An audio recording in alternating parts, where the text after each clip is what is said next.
Happy Found Footage Friday. I am so excited to tell you we have Horror in the High Desert for Majesty. This was one of my most anticipated of the year and it did not disappoint. I was so pleased with this one. But this takes us back a little bit in time to learn a little bit more about the lore and the backstory of what's happening out in the high desert and what really happened to Gary, what killed Minerva, and what happened to Oscar out in those mines at the end of 3. But if you remember Dolly from Horror in the High Desert 2 Minerva, she lives out on Majesty Ranch.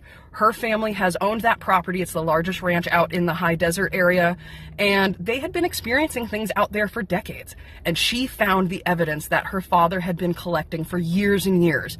There's footage, audio, and a timeline that her father had created of these incidences that had been going on Majesty Ranch. And we even get a little bit more insight into the mining company and the railroad company, all things that start to put these puzzle pieces together a little bit more.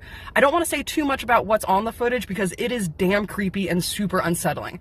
Don't get me wrong, it is a little bit grainier footage, like it's not the clearest footage because her father was filming this in the 60s and the 70s. So, you know, not digital cameras, these are film cameras.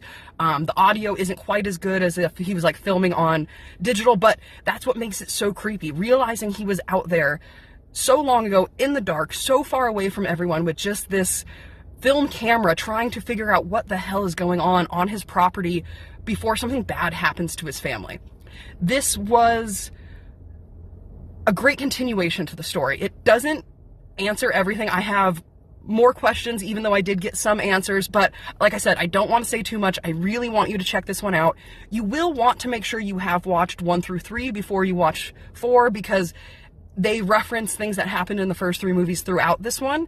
And honestly, I rewatched all 3 of them just in anticipation for this one, just to make sure I didn't miss any little details that they had mentioned before. But if you have managed to watch this already, definitely let me know what you think. Watch the first 2 on Found TV or Tubi. You're going to have to rent 3, just like you're going to have to rent 4. But in my opinion, it's totally worth it. Let me know what you think in the comments.